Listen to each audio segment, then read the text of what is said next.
Welcome to the commentary booth where we watch and you guessed it, commentate on the week that was in movies and TV. I'm your host and play-by-play commentator Jamie Apps, and each week I'm joined by a rotating cast of colour commentators to help you find your next viewing treat. This week I'm joined by an impact fee technician who lists their favourite movie as A Nightmare on Elm Street and favourite TV show as Golden Girls. Welcome to the show, Corrina Mabey. Hello. People are going to get tired of hearing me. I'm like doing every spooky episode / weird episode lately. That's because you like spooky, weird movies. I know. I feel like I'm a minority now. Apparently, you don't know a lot of friends. You don't have a lot of friends that like spooky stuff or whatever. So, whatever. Nope. It's all good. It's not Riley my has fault to you're watch the them, odd like- ones out. It's not nice to call out your people, but I mean, if the shoe fits. It's not my fault you watch Paranormal Activity 1 and 2 with one hand over his eye because it's not as scary that way, apparently. I fell asleep watching Paranormal Activity the first time I watched it with one of my friends. She came over. She's like, let's have a girls' night. We'll drink some wine, have some pasta, and watch a movie. And I was like, yeah, sure, no problem. We're in the middle of watching Paranormal Activity, and I fell asleep on her. She woke me up at the end, and she was like, I'm going to go home now, but I hate you because it was terrifying. There you go. So, You're very mean. I'm a horrible person. That's pretty rude. I'm a terrible person, but whatever. So this week, we're getting away from the horror a little bit. We're peering into the future as we review the new Megan Fox-led sci-fi thriller about AI and personal assistant robots titled Subservience. Subservience follows a struggling father who purchases a domestic assistant android to help care for his house and family, unaware that she will ultimately gain awareness and turn deadly. And Megan Fox plays the robot Alice. What did you think of the movie before we dig into it more? It's like a grown-up Megan is what it is. That's how I looked at it. I saw the trailer for it, and then you mentioned the movie, and you had no idea. I even knew what it was because you were like, "Oh, yeah, I saw this.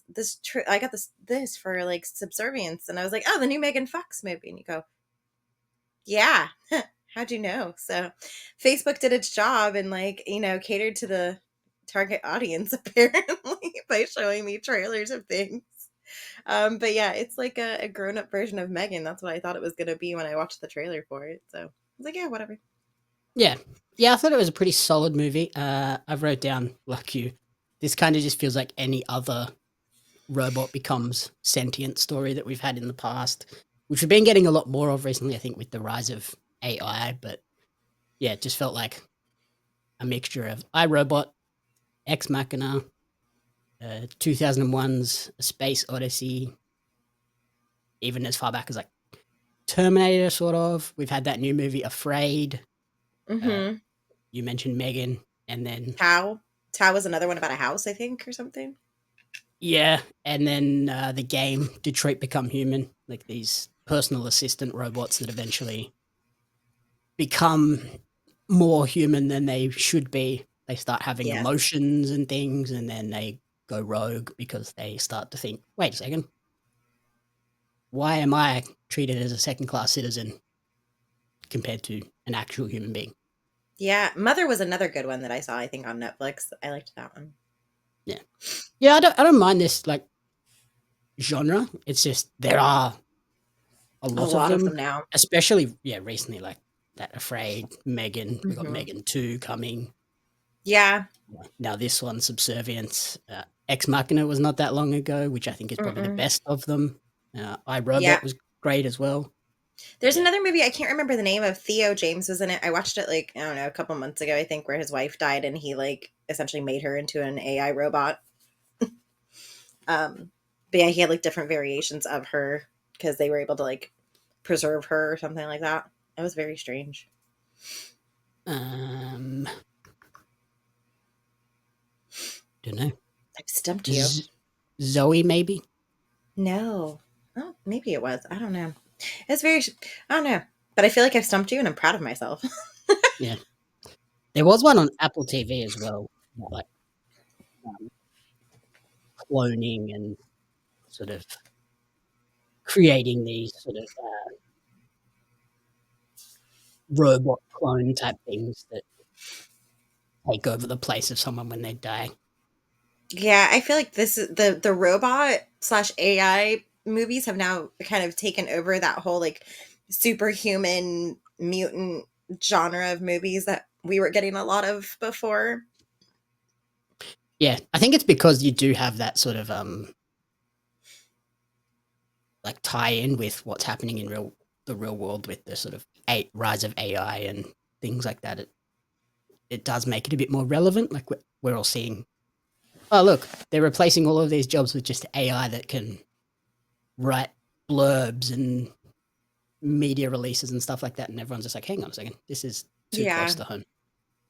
Yeah, it is kind of, I mean, I'm all about advancing technology and stuff like that. Like I think technology is a fantastic thing, but like how far is too far with some of it, when it starts learning, human interaction and how to respond to different emotions and stuff like that. It's almost kind of scary. So like way back in the day, like when 2001 Space Odyssey came out, obviously like that was considered like very far fetched, like, oh, that's supposed to happen like way way way later, we'll never see that in our lifetime. And yet here we are now, and there's like all of these new software and stuff being produced. So it's kind of interesting to see how it's happened and stuff. That is the funny part with that movie, like 2001 A Space Odyssey, and you look at it now and like 2001 is a long time ago. Yeah, and we didn't have half of the stuff that they said we were going to have in that movie at that time. Yeah, yeah, it's not far future anymore, it's almost distant past at this point. Yeah, kind of like Blade Runner, because Blade Runner was like another one where we were gonna have like all these like machines helping us and flying cars and shit like that. And it's so interesting to see how movies from like the 70s and 80s portrayed what the 2000s were gonna be, and how not all of it was very accurate, but some of it now is accurate as we've gotten further into the 2000s. Even Back to the Future, we've Yeah. gone past the date where that's where he travels to now. Yeah. So it's very interesting to see what has happened now versus like what was predicted in film and how they thought we were going to be living in this day and age. Mhm. um Hang on. Uh-oh.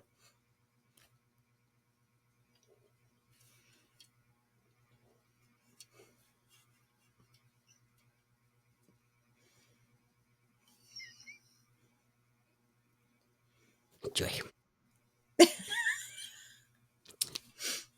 So then, as we sort of dig into the movie, the reason they ultimately decide to go and get this robot is Nick, played by Michael Maroney.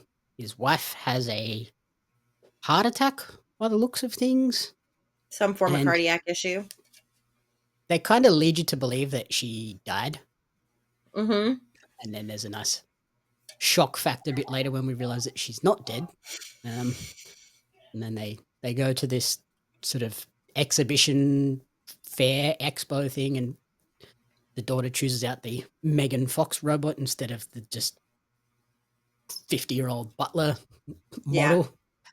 Um, but immediately giving off the creepy, sinister vibe, uh, especially on that first night after cooking lasagna, and she just stands in the corner while we're eating. I'm like, that's just sit at the Weird. table.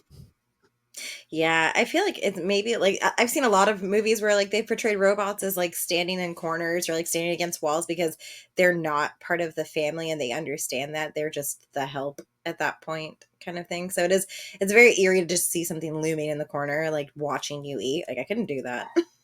Yep.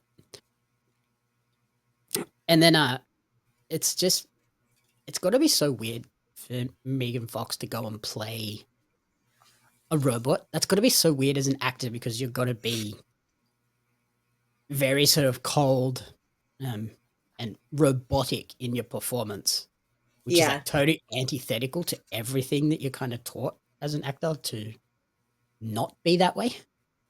Yeah, because even down to like the breathing, and like the way that like she has to like just like calculate her different movements and stuff, because the robots, they even mention like she doesn't have like a real pulse, it's like an artificial heartbeat almost. So you have to kind of, I guess, critique like the way that you do things as an actor, like from right from breathing and like making sure that like, you know, your neck vein, like you don't have like any veins like popping out in certain areas, like just little things that normal people would have probably. I mean, they could edit things, but it's still a very weird thing to try and get used to, having to act like you were just like strictly a robot. They could edit things, but they didn't in this movie. There is an error on that front. Yeah. When she's out in the cold in one of the scenes, like out in the snow, and she's Mm-hmm. breathing, and Mm-hmm. obviously as a human, because our breath is hot, when it's cold, we get like that fog. Yes. Mm-hmm. She has the fog. And it's like, she's a robot. I She's didn't not even breathing. notice that. It's very brief, but it's like, wait, there's that. They didn't even take That's the little bit of time to edit that out. that's so interesting. I didn't even realize that, but now that kind of was like, that's funny. Like Yeah. looking at that, if I had noticed that, I probably would have giggled at that. It's one of those things that, like, as an actor, you can't control that. Like, No, you're yeah, out, you're 100%. out in a cold environment, you're gonna have that mist from your breath. But Yeah, the editing team and the director should have been like, oh, take a note of that. We've got a CG and clear that off. clearly But somebody forgot. they did not. That's really funny. And then, like, we also see that it's similar with like AI. You've got to be really specific about wording and phrasing when you're using these things and like inputting commands and stuff. And in this one, they have to be very cautious about what they say because Alice takes everything like literally. There's no sort of, oh, that's a sarcastic comment or that's just like a jokey, playful comment. Like Yes. early on when Nick calls the baby, uh, oh, you're such so much trouble and like a burden. And Mm-hmm. Alice is like, I can take care of that. Yeah, I'll It's get like, rid of it. not like that. Jesus, calm down. Yeah, they're just trained like it's you know, in their programming to just like want to be able to help their primary user, is what she can refer to him as, just to alleviate everything possible for him to make life easier. That was also very strange to me, like that she recognizes that she has a primary user, like the fact that they made her AI that advanced where she recognizes like, hey, I need a primary user, so please let me know if there's anybody else. Like that's just so interesting. It's also weird because like I said, we find out that Maggie didn't die, Right. even though you're led to believe that. Why didn't he set her up as a primary user as well? Wouldn't you want both parents to be primary users so they could change things if they needed to? Yeah, you would think, like, especially even if he didn't do it right then and there when they got home, like that first hospital visit where like she's strolling the stroller in with the kid, you know, it could have just been like, oh, I'm also a primary user, you know, here's my credentials, whatever have you. Yeah, See, like I that was was just kind of like, sketch. yeah, that's a mistake. And then Yeah, it like, was very strange. but then Alice is taking commands from her. Like she has that private conversation with her and says, she's talking about how she's worried about Nick and his drinking. And she Yeah, says to Alice, like, I need you to take the alcohol away from him. And sometimes it's okay to do things that will hurt if it's better in the long run. I'm yeah, like, that's going to be a bad thing. You're going to regret saying that because she's going to take that absolutely literally later on in the movie. And she does in relation to yeah, Max. It's like, Jesus Christ, calm down, lady. yep, yep, 100%.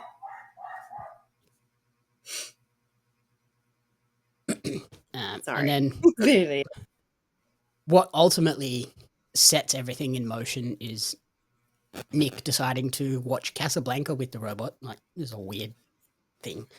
But he It wants was a her very to weird scene.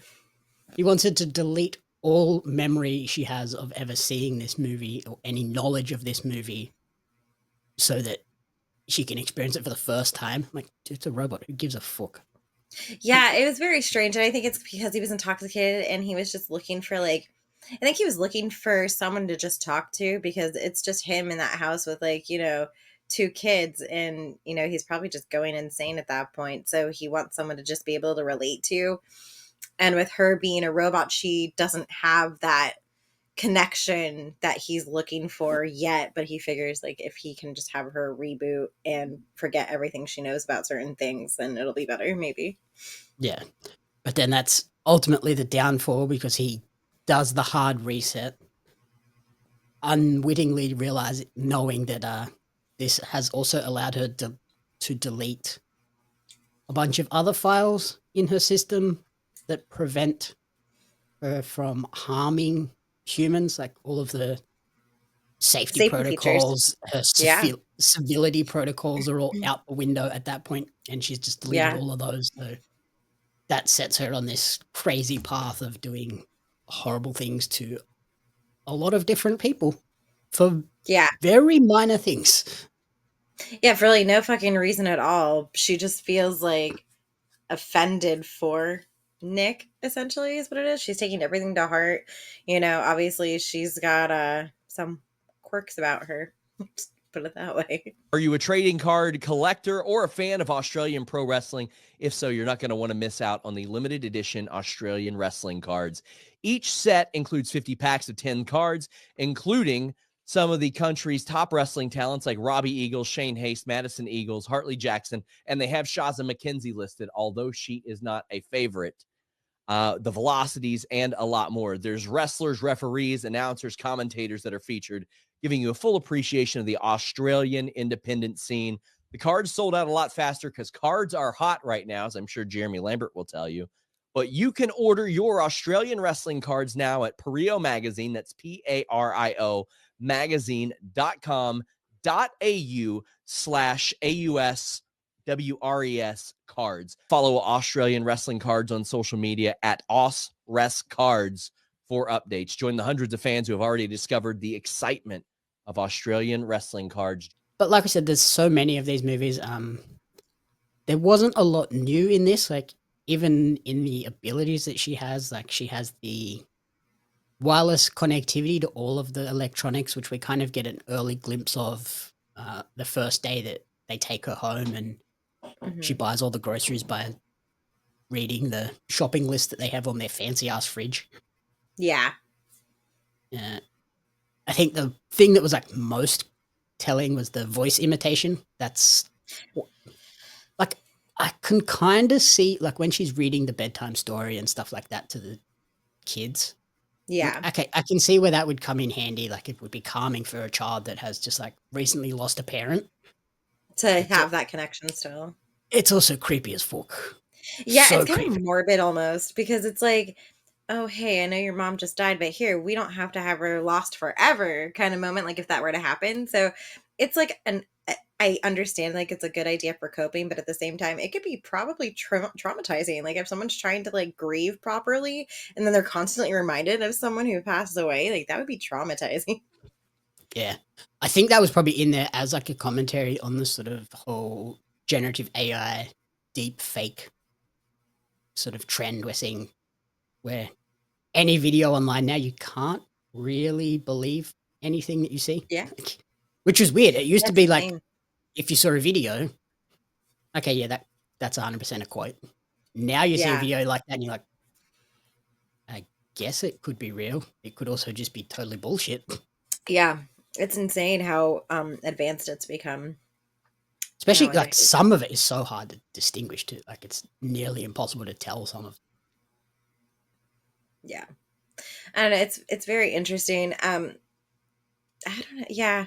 There were parts of this movie that were kind of creepy. There were other parts where I was just like, that's not super brutal. Like, I understand like these AI robots, they're supposed to have like they're supposed to be somewhat strong and stuff like that, but like she literally like fucking She like launches a dude chest through a wall. pushes someone guy out through a wall and stuff. Like there were certain parts of that where I was just like, all right, are you with the Terminator or are you just like a normal AI bot? Like why do you have this like ridiculous strength that they've never mentioned before in anything either? Also, with like how hard she pushes him, I think she would more just punch through his chest and send him flying like that. Yeah, I was gonna say like his sternum would probably be Just broken, like just she just collapsed his chest. even He his wouldn't have gone chest. flying. Yeah. Yeah, like it was there were certain things I was just like, no, no, no. Yeah. It was a cool shot. I'll give it that. Um, Yeah. but then like her ability, like they're constantly analyzing the human emotions and like physical tells, like your heart rate, your breathing rate, your temperature. Like the fact that they're constantly doing that was super creepy. Comes Yeah. into play later.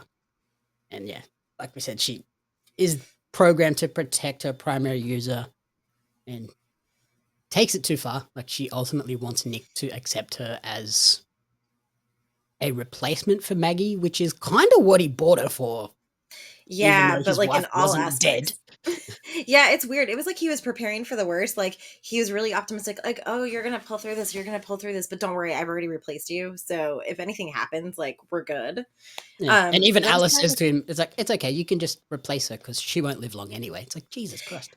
yeah, it's so kind of creepy. And like I don't know, I'm so torn up with like Nick's character because he seems like the caring husband that like wants his wife to like pull through and he's really about his family, but then at the same time it's like you've already kind of written her off. Like what the fuck? Well, it's like when like Alice asks Maggie for permission to satisfy Nick because she can't anymore. That's an interesting conversation. I But almost spit then out my drink watching that scene. because of that conversation, Maggie then realizes that he has already had sex with the robot, which again, why does she have those parts? Yeah, like Shouldn't she just be like a Barbie doll? that's what I was like. These movies that like have AI robots in my head. I'm just like they're all Barbie parts. Like they're plastic, maybe with like a flesh A like little cover or bump. something like that. It should just be like a bump. But yeah, but it's just like a Barbie. Like you don't have nips and you don't have anything else. It's just like flat, like flat, smooth surface, whatever. So like the fact that that is like an Yeah, unless they're advancement that they have specifically on there. designed for that purpose. Yeah, but I They mean, shouldn't need those bits, but apparently she has no. them. So And that was then kind of weird. yeah, so like Maggie realizes, oh, he's already done this. Yeah. And Of course, that kind of leads you to like think like in your head, like, what else is she capable of? If you're able to like technically like screw a robot, like what other parts did they put in her? Because that's kind of creepy. Like, you'd think that like I don't know, sorry, yeah, going down a weird path where like things are gonna short circuit on you and shit. can you impregnate a robot? Yeah, like I just yeah, there's too many questions that I don't want to go down, but why did they have to do that? That's what I'm trying to figure out. Like I understand like their whole concept of like they're giving you like this image of she's really trying to replace her in every way, shape, and form. But like that's taking it a little too far. Yeah. And it's like also why was like when Maggie confronts him about that, he claims that I only slept with her one time because I was heartbroken. It's like, dude, she wasn't dead, you dickhead. She was only in No. hospital. Dude, he was even trying to seduce his wife in the hospital. Like all you had to do was admit to your wife that you were fucking horny as shit and you couldn't get yourself off. Like that's what it was. Like you needed an out and she was your out. Like Yeah, that's it's all like, you just had to fess up, man. yeah, I was just like, dude, your wife wasn't dead. How are you heartbroken? What the fuck is going on? Yeah. Like She was only in hospital. Like, yeah, she was in a bad way because she was waiting for a heart transplant that just kept getting put off by delayed natural and shit. disasters. But Yeah. like, she's not dead yet. Calm down. Nope. Nope. Nope. Nope. Um, and then yeah, because of that, Alice becomes incredibly attached. She won't allow herself to be removed from Nick's life because that will make his life harder. So Yeah. that's her justification for protecting him and going on this murderous rampage because it's her programming is to protect her primary user, and this is her way of protecting him by taking out people that are trying to get rid of her to make his that will then make his life harder. It's like Jesus. It's a very Yeah. tenuous like string you're pulling on there, love. Yep. Yep. Yep. I will give them credit. The animation for her face being like slightly like ripped up and shredded was kind of cool. Oh yeah, like I apart liked from the that not taking away the breath, breath thing. um, Yeah. the CG is awesome. Yeah, I actually really enjoy it. It's really hard for me to like really enjoy certain CG aspects of movies, especially when they try to do like skin with like robotics and stuff like that in it. It's really just rough to watch most of the time, but that one actually came out pretty good, so I give him credit on that. Yeah, like did you see when the skin gets ripped off her face, you see the robot parts underneath Hmm. the creepy UV toothbrush light, that was fucked up. Yeah, that UV light thing was really strange. She's like a walking glow stick. Um, but then, yeah, like having that ability to connect with devices, that also is a big problem later down the line when she can just look at another robot and infect it and like take away all of its protocols as well. Like, okay, but didn't that is another Yeah. little plot hole because she had hard reset to delete those, but she can just Hmm. look at someone and like airdrop that onto them. Yeah, even when she's like on the table being investigated by like the IT department or whatever, the fact that she's able to like essentially infiltrate their systems and like infect them with a virus, it makes you wonder, like there's like a lot of unanswered questions, like was she programmed by someone to like essentially infiltrate other robots eventually, like what, why does she have that capability, kind of thing. I don't know, I got Especially like a once lot of they random pull like questions. the memory Her core. unit out of her, shouldn't that like basically shut her down? And at that point, it's just a USB stick. But then when they put it into the server terminal, then all of a Yeah, sudden she's in all of the servers and is able to just like another. Wi-Fi broadcast it to everyone. Like, hang on, what? Yeah, it was very strange. So yeah, like I want to know like how she was able to do that. Like what made her AI so advanced? And was it just like a, like I said, someone who was really pissed off at the company that was like, I'm going to destroy other companies by doing this and putting this one, like, I don't know, almost like a mole or sleeper cell, like sleeper agent of an AI robot. Well, the movie kind of suggests that too when that analytics guy is doing that, and after the attempted murder of the baby Max by drowning Hmm. in the bath, it's an intense scene. The tech asks, like, there's two technicians, and one of them walks in and goes, "Why hasn't this model been recalled?" Which kind Yeah. of suggests that there have been prior attacks with this same robot model. Hmm. So it's like, yeah, there's something fishy going on in this company with this particular model of AI. Because all the Yeah. others seem It's, fine. The yeah. bartender one with the It's little very like strange. spout in his hand's pretty cool. Dude, I'd want him. Like, how many drinks can I put inside of you to just like bzz for me, please? And thank you. Like, make me Yeah. a perfect old fashioned. Cool. There are some weird robots in this though that Yeah. The unnecessarily surgeon creepy. ones, the surgeon robots. I remember sending you that message, and I'm just like, they're extra creepy because number one, they don't talk in general, but they don't have a mouth. So they couldn't talk anyway if they wanted to. They just have like they have what she should have had downstairs. Yeah. Just a flesh flap. It reminded me of like an upgraded version of like the nurses from Silent Hill, like the Silent Hill games and stuff like that. And it was just like very strange looking. What the fuck were they thinking? Like They're yeah, just so creepy. it did a great job of giving you that creepy, unsettling vibe when you see them. But Hmm. then as it was happening, I'm like, but they don't breathe. Why do they need that? Yeah, It'd it be doesn't like make any putting a sense. surgical mask on a robot. It's like that's unnecessary. It also kind of creeped me out because it's like they're the surgeon nurse, like robot nurses or whatever, but they can't communicate with each other. So you're dependent on that robot being able to do their one particular role without flaw, without communicating to each other. Like, we're going to do this next. We're going to do that next. Like, I guess they they're just have just, Wi-Fi talk. yeah, it's just, God forbid someone like done fucks up their short circuits or whatever, like, sorry about your luck. Yeah, and then you have like the construction robots, which are basically just human-looking ones. Yeah, they're pretty rocks for brains up there. Like, what do you need us to do? But then that leaves another big plot hole too, where we have these completely autonomous, almost indistinguishable from humans robots. Hmm.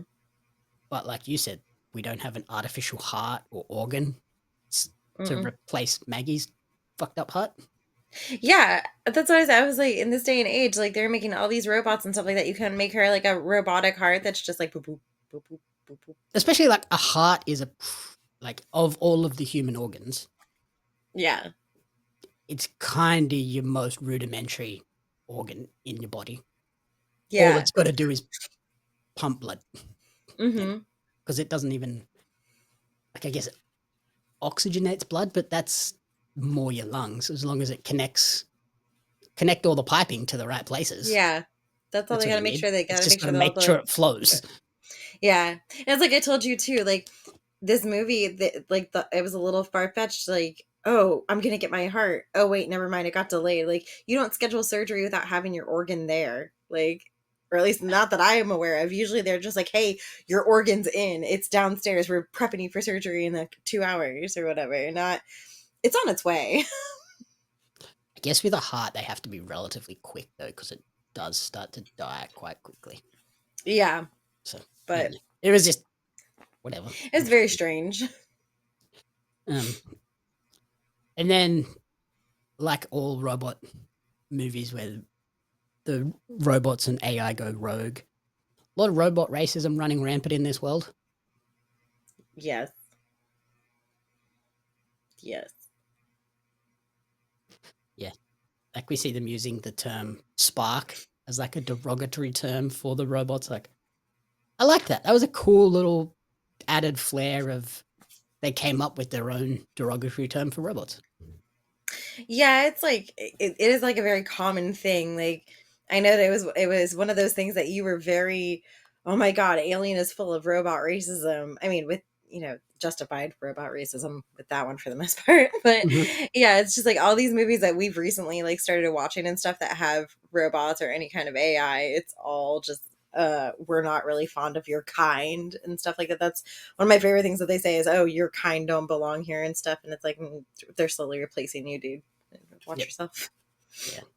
Yeah, like there's a lot of touchstones to modern society in this one, like your racism, your AI taking over, replacing Hmm. human jobs and stuff like that, which is cool.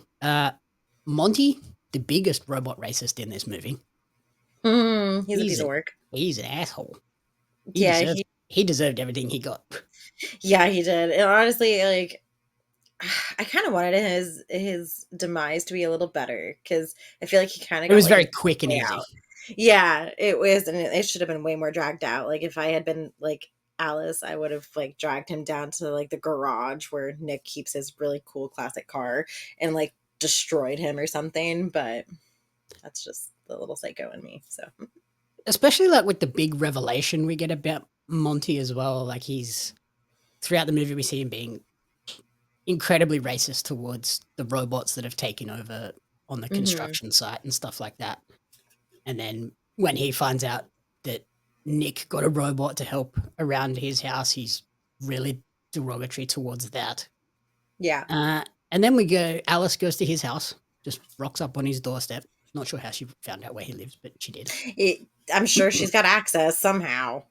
So she shows up at his house, and then we find out that this guy, who is the biggest robot racist piece of crap, has a goddamn robot himself Yeah.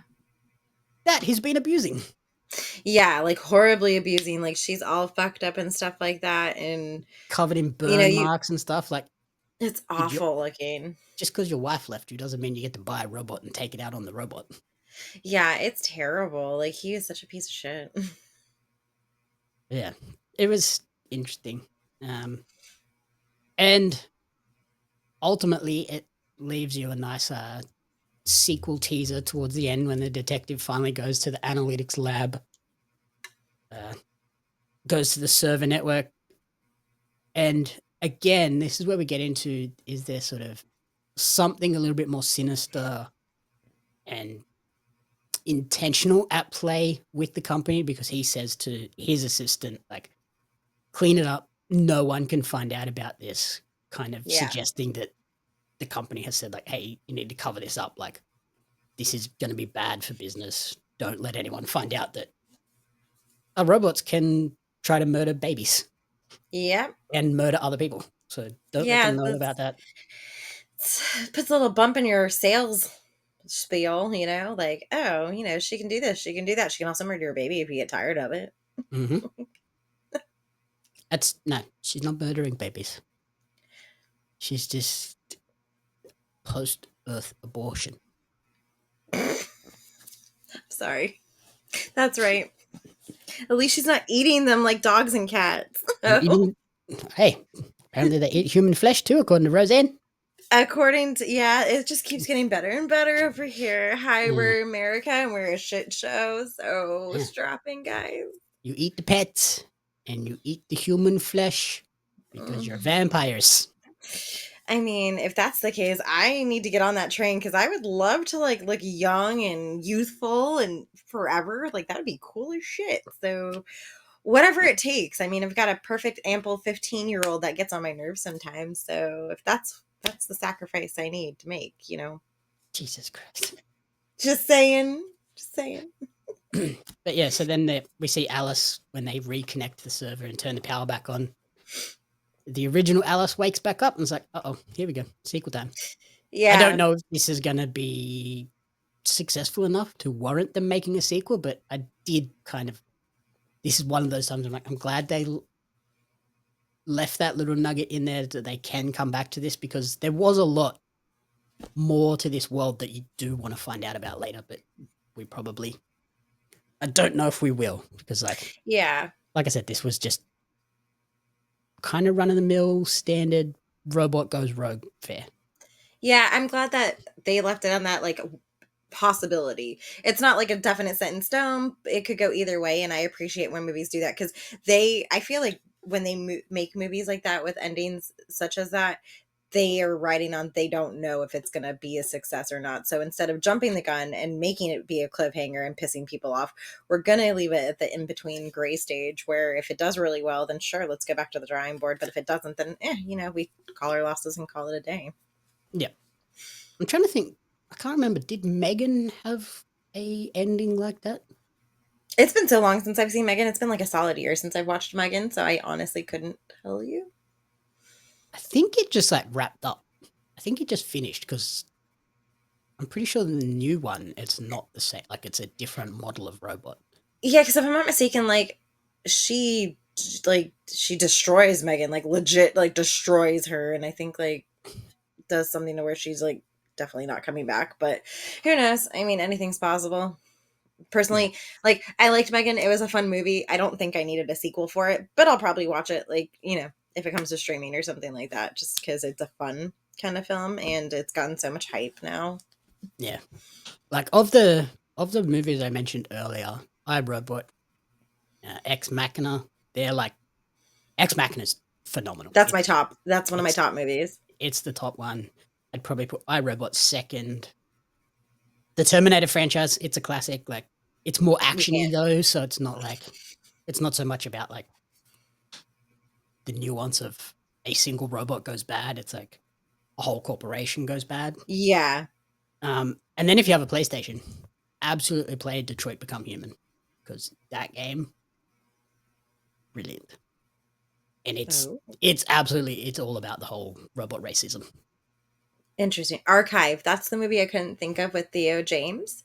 Because they can archive essentially a person for X amount of years is what it is. And so that's what he does and tries to make his wife again. But yes, no. Mother is one of my top AI films that I've loved, and it was a Netflix movie, if I'm not mistaken, and that's really rare for me to like a Netflix made movie. But yeah, and Ex Machina is fucking amazing. So I don't know.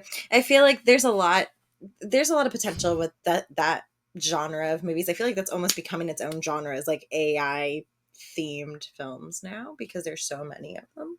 So yeah, and because like AI is like slowly filtering into Hollywood more and more and more by the day, so I think you're going to see a lot more like writers exploring that realm as well. Yeah, I just it's also hope that we can find new interesting ways to explore it, not just they have a robot assistant and then all of a sudden it gets attached and wants to kill everyone around them.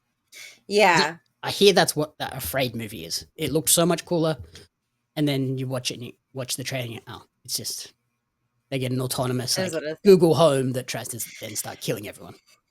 Yeah, so I don't know. Which I think is probably a little bit more sinister than this one, because this one you have like a physical robot going around killing someone. Right. But everyone, like a lot of people have Google Home. Yeah. And it has access to the internet and can control a bunch of devices. We have fucking electric autonomous cars that drive themselves now with Teslas and stuff. Yes. If that shit starts going crazy, you're not safe anywhere. No, there was a movie I watched. I think it was on Peacock actually, and I don't remember what it was called, but it was about a house that was like these influencers went there, and it essentially was like a smart home that like locked them into the house and started killing them, and like it would post on their behalf, like it would start doing Instagram posts for them and like live feeds and stuff like that, and it had like a actual core inside of the house. It was very strange. I don't remember what it was called, but it was all right. So yeah, I mean, it's just very interesting to see how they've what they've done with the different movies, and there's not just the robots themselves, they're also starting to include like the smart home devices and stuff. So it'll be interesting to see what else they can do with it. Yeah. I'm just looking for that one like that gives it this totally unique spin. So we'll see. I'm Yeah, sure it'll come I was also eventually.